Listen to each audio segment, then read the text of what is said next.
Hello everybody, my name is Benjamin Bloom, and as we are in the first championship international break, it's clearly tradition that teams need to be changing their managers. We're only 6 games in, but Huddersfield without a manager, Stoke maybe getting twitchy fingers, but it's Sheffield Wednesday who have gone first and appointed a very, very familiar face to us championship fans. Garry Monk is the new manager of Sheffield Wednesday. I'm going to talk a little bit about what he's taken over, a little bit about his career and how I think he's going to do.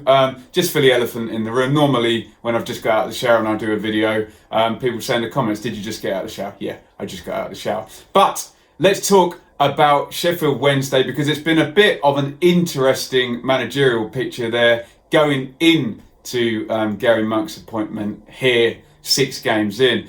Obviously last season playing really poorly. Josh Lahukai had his meltdown at the press conference after the Swansea game and was fired. So Steve Bruce comes in, but he's only there until July. He walks out having taken the team from 18th place pretty much into the playoff chase with about 8 games to go. Form peters out those last, I think only won 2 of the last 8 or something, eventually finishing 12th. So the real truth though is that a lot of the groundwork was done by one Lee Bullen, because when Bruce takes the job around New Year, he's given an extra month of compassionate leave. We all know the story, to go and watch the cricket that he promised his now late father he would do. And he's going to start on February the 1st. Bruce's assistants, Agnew and Clements, come in, but Lee Bullen is in charge. And the upturn, okay, with Steve Bruce's fingerprints on it from far away, was instigated by Lee Bullen. So he is made interim boss by Mr. Chansiri after Bruce goes, while Mr. Chansiri searches for a new manager. There have been people available, including Garry Monk, but he's taken his sweet time and now Monk is here. So let's talk about the man, the myth, Garry Monk. Started off management with Swansea, where he was actually still a player. And if you remember, they'd come up the divisions, Paulo Sousa, Brendan Rodgers, etc. Michael Laudrup had won the League Cup at Swansea and then was gotten rid of the next season. Monk comes in to finish out that season. This is 13-14. And Swansea finished 12th. And then they have a great season. Monk's first full season in management is in the Premier League. He gets the contract at the start of that season after the short period as interim manager. And they finish 8th in the league with Wilfred Bonney scoring a ton of goals. He signs another new contract at the start of the next season, 15-16 season, but he's given the boot on the 9th of December with Swansea 15th in the table. The first of a few, should we say, controversial, strange, odd, interesting exits that Monk has had in his managerial career. This may become a bit of a theme in the discussion and the debate over the new manager. Off we go to Leeds in June of 2016, and off Leeds go with Chris Wood scoring really freely for fun. And by March the 19th, Leeds are in 4th spot, 8 games to go, looking good for the playoffs. Newcastle and Brighton have disappeared off into the distance, so it looks like preparing for the playoffs. Fulham, I believe, are 8 points back in 7th place, but Leeds fall off a cliff over those last 8 games and miss out on the playoff spots. Then Andrea Radrizzani does his takeover of Leeds, and there's an option for Garry Monk to trigger another year in his contract, but for some reason, I don't know why, I'm sure Leeds fans will smarten us up in the comments, they can't get their heads together on this extra year, Monk and Radrizzani, and Monk resigns. Off he goes from Leeds, citing a lack of long-term guarantees from the club. I believe he was popular while he was there, but having been at a game between Birmingham and Leeds last season, he's not popular anymore. But he's back in the Championship very, very soon, having directed Leeds to that good season, and Leeds then selling Chris Wood on for a ton of money. Rolando Vieira goes as well in the end, another player developed by Monk. So some good done there. And he goes to Middlesbrough, who've just come down from the Premier League. And the difference now is what Monk has that he did not have at Leeds now is parachute money. So you think, okay, here we go. Progressive manager who's managed in the Premier League, proven at Championship level with that near playoff finish with Leeds. Now he's got a relegated team with parachute money. Here we go, promotion, ahoy, and income. Assombalonga, Braithwaite, Howson, Christie, Randolph, Fletcher, and you think, okay, Borough are going to go up with that investment. The owner there is well respected at Borough. Parachute money, all those new players. But it really doesn't happen at all. They're only 9th, but we get to around Christmas time and Monk is fired. And we have another strange move away from a job. All very confusing. It is said that there were a number of long chats between Steve Gibson and Garry Monk. Monk had said after winning his last game that he thought the players were getting what he was trying to say, but it would take a while to take out the methods drilled into them over 3 years by Aitor Karanka, maybe a more defensive manager. So Monk is fired and replaced by Tony Pulis. So maybe there's some truth in that because Steve Gibson brings in a more defensive manager. But we don't know what's gone on in the background. It would seem pretty harshly dealt with and only given half a season there at Borough. However, 3 months later, Monk appears in yet another Championship job. This guy must interview really, really well. He appears at Birmingham City on the 4th of March with the Blues in the relegation zone with 11 games to go. He keeps them up. He wins 5 out of his last 11. In fact, they have a 5-point cushion over relegation, so comfortably safe compared to what they'd done the previous season where it was a last-minute goal at Bolton, if I'm getting my years right. In the close season, they're under a transfer embargo, and there's been Zola, there's been Redknapp, there's been Cottrell. They've all spent a fortune bringing in their own players. He's got to kind of organise this squad now, which he does rather well, if I may say. He puts them into a 4-4-2. You have Dean and Morrison and Keith and Beld and Gardner. You have Hotter and Magoma wide coming in, and a very well-practiced strike partnership with Jutkovic and Adams up the top. And given the embargo, what he had to work with, I think he does exactly the right thing. It's a functional 4-4-2. He plays to the strengths. It's fairly direct. It's fairly straightforward. But I think they're a good side. He gets a tune out of Hotter to a certain extent, which hadn't been happening. Jutkovic is really played to his strength. And again, develops a star striker there. Adams scores a ton of goals. And he raises a load of money for Birmingham when he is sold. The season kind of takes a bit of a sideways turn when the FFP verdict is delivered in the last international break of last season. Some people say the EFL waited until then so they could fudge it and pick a punishment that was going to make a statement that yes, you are going to be punished, but it dropped Blues from 13th to 18th, so kind of into the relegation picture slightly, but they were always kind of too good, way better than certainly the 6 teams duking it out at the bottom. I would know because I was following Ipswich there last season. So, by all accounts, I think a good season there. FFP, not his fault.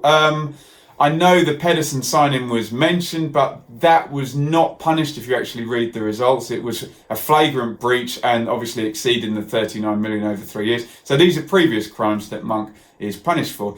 We get to the end of the season and you would suggest 17th place with a 9-point deduction, clearing up the mess, out of transfer embargo. You'd say that was a pretty good job and raising money this season, having developed and sold Che Adams. And then we get another strange firing from Birmingham, echoes of Zola being fired, and Monk is gone. When you think, okay, he's got them out of the woods now, can he take the Adams money and build with it? No, he can't because he's going to be fired.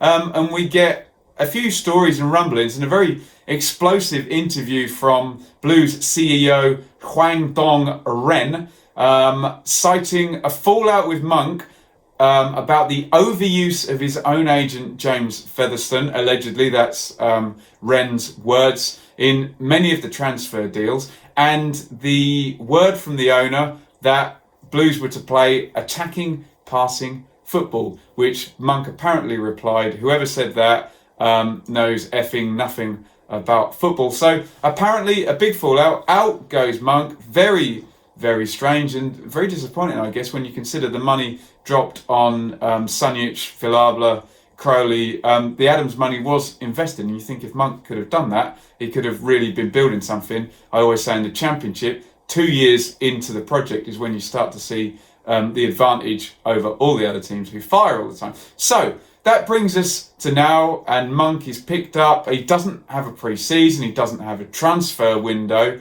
and he's in at Sheffield Wednesday.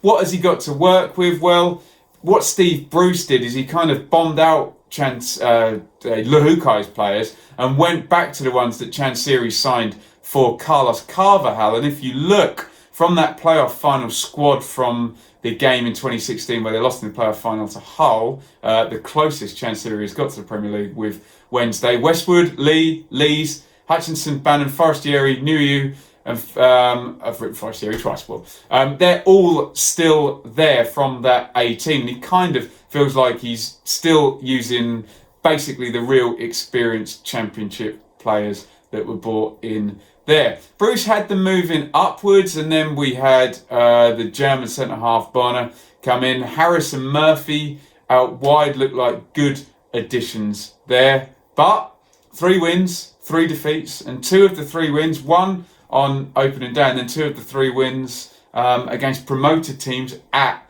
Hillsborough. So still some questions on, how are Wednesday going to do? Although 3 wins out of 6 is 3 wins out of 6, and they're in a reasonable spot. I think that Garry Monk is a good manager, but I do understand that some fans of the clubs he's managed seem a little distrustful about the nature of the exits. I don't know the ins and outs. With no extra information, the Swansea sacking looks harsh, but we don't know what's 100% behind that. At Leeds, again, we don't know the dynamic between him and Radrazani and how badly he wanted to stay. Who knows there? At Borough, again, really strange, because that looked like the ticket. 3 years parachute deal at Middlesbrough. 2 years parachute deal because they were only up for 1 year. And he was allowed to spend the money, but that did not work out, and Steve Gibson didn't seem to be having him. So some issues there.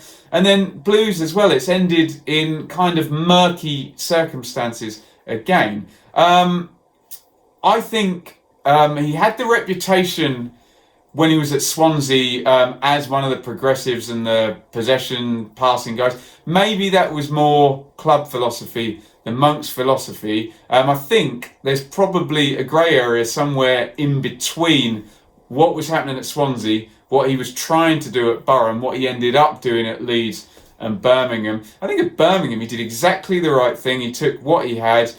He played the Championship for what he was. They've done the press conference, and he said as much here that there's 15 or 16 teams with the same ambition. I assume he's talking about the teams that don't have parachute money. And that's to basically do your job well and see how high you can finish. And if the parachute teams don't perform, maybe you're up there in a promotion push.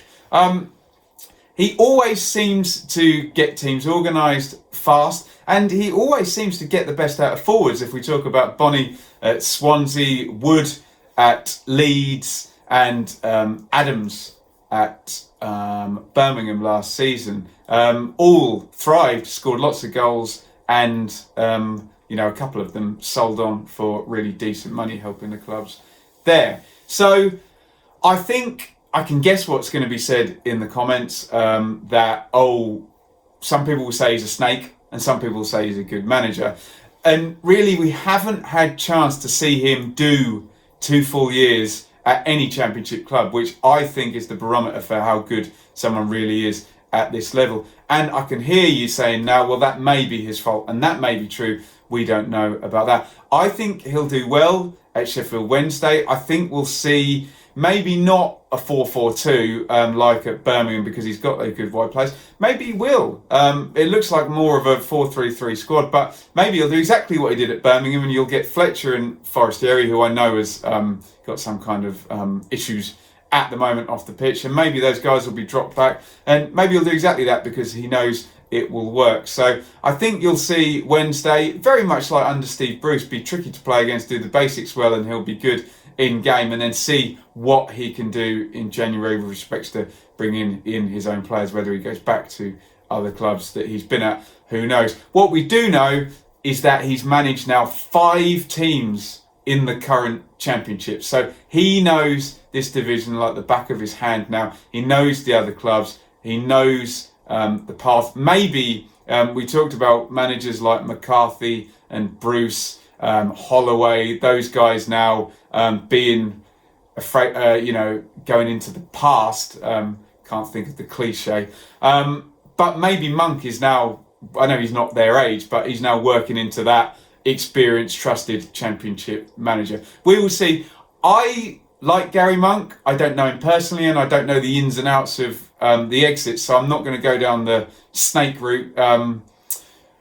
Maybe I was just thinking about Gary Rowett when I said snake. He would be in that safe pair of hands, pragmatic championship manager now, but I think Monk has got more up his sleeve than maybe a Rowett. Anyway, I'm sidetracking myself. I think Monk will do well at Sheffield Wednesday. I think they're probably a second quartile of the league team, i.e. 6th to 12th, 13th, bottom half of the top half if he gets them moving. I think they've got some good experienced players there. And whatever you say about Chansiri, he does seem to try and do everything to throw money at it where he can, and it just obviously hasn't happened since he's been there. So I think it's a good appointment. I'd be really interested to know what you think, especially if you're a Wednesday fan, and moreover, are you a Swansea fan or a Leeds fan or a Borough fan or a Blues fan? We may get some different opinions there, but I'd be interested to know what you think, what style he'll try and play. Will it be more Swansea or will it be more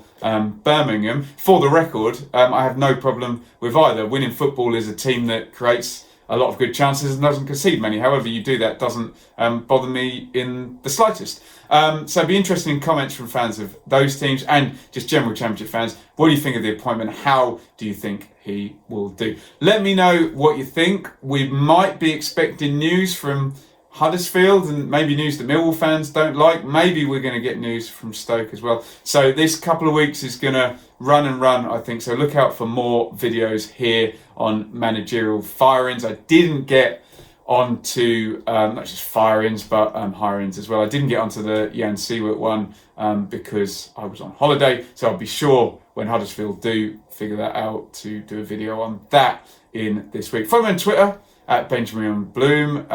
Hit the subscribe button on YouTube and ring the bell if you want regular championship content. There's no championship games tomorrow, so there's no preview or review as such, but I will be going down the road from here in Bedfordshire to watch MK Dons versus AFC Wimbledon, which is always a bit spicy given their history. I would do lots of reviews, lots of comment pieces, well worth subscribing, but then I would say that. And if you are familiar with my work and you've been watching for a while, the work will always be free here on YouTube, but I have set up a Patreon, which is a mere $5 a month, just if you feel like helping out and contributing to what could maybe be a rather fulfilling avenue for me in the future if I could maybe just do this all the time, then please do spend loads of money on petrol and football tickets. I do love it, but I'd love to be able to do more of it, and a little bit of extra funding would help to do that. So patreon.com/Benjamin Bloom. More to the point, get your comments in on Gary Monk. If you agree or disagree with anything I've said, that's absolutely fine, but we try and keep this corner of YouTube a little bit grown up and not the normal shouting in traffic we get. So keep your comments, even if you disagree, and keep it polite, and let's have a conversation rather than a shouting in traffic match. Thank you very much for watching. Like I say, keep here and subscribed and the bell rung for regular videos, and let me know what you think Garry Monk is the new Sheffield Wednesday manager. Over and out.